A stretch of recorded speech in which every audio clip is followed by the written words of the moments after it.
Komið sælir og blessaðir kæru vatnsberar. Hér eru spil fyrir ykkur inn í vikuna.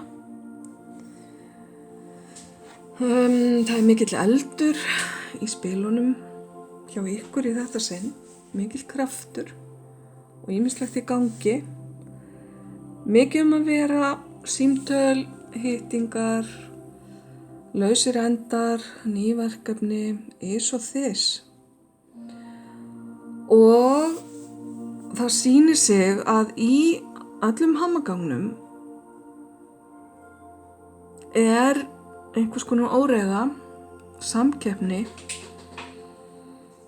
einhvers konar tilraun til að þurfa að standa fyrir sínu, ota sínu tóta eins og maður segir.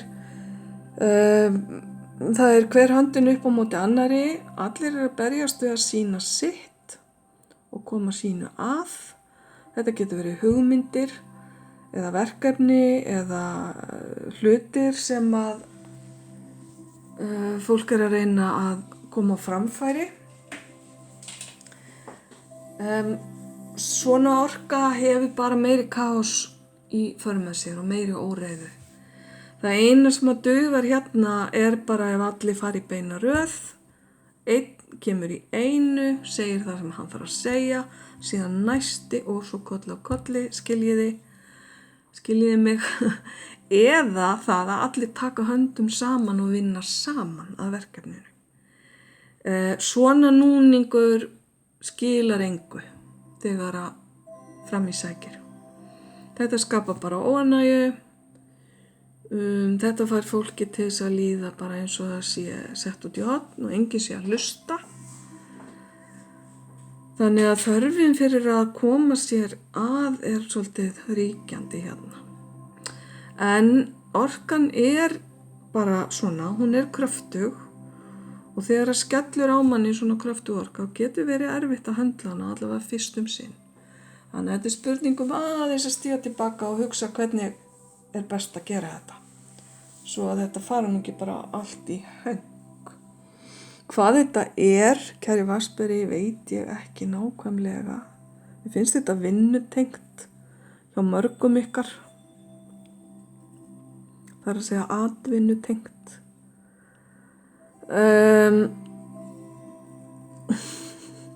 Þar sem að þetta er bara inn á heimilinu, þá geta þetta verið bara einstaklingar í fjölskyldu sem allir þurfa svolítið pláss og ekki alveg sammála hvernig jólaskreytingarnir eiga að vera eða hvert á að fara eða hvað á að vera í matinn. Það vantar leiðtoga.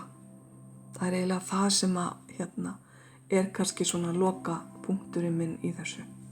Það vantar leiðtoga sem kann reglurnar, sem getur leiðbent fólki á jákvæðan hátt, hvernig best að leysa málin.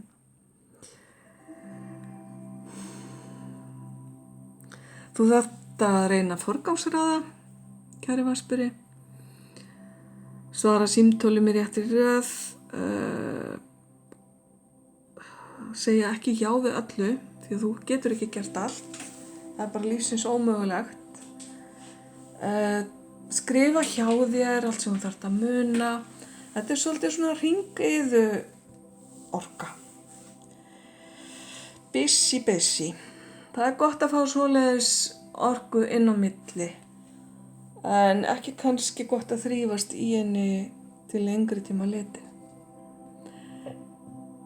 Ok, kæri vatnsberi, ég ætla að draga fyrir því hérna einn engil. Já. Það tengjast náttúrunni með því að verja tíma utandyra og í náttúrunni færðu aukna orku og líka kannski nýjar hugmyndir. Þannig að þetta talar svolítið inn á það að aðeins að anda, taka pásu og vera út í náttúrunni bara með tíma fyrir þig þar sem þú þarft ekki að vera í þessu bastli eða þessari samkeppni við alla hina eða þessa erfiðu orku. Það er eiginlega svarið við þessu. Ok, ég ætla ekki að fara dýpra í þetta. Kæri Vatnsberi, ég sendi þér bara ljós og kærleika inn í vikuna.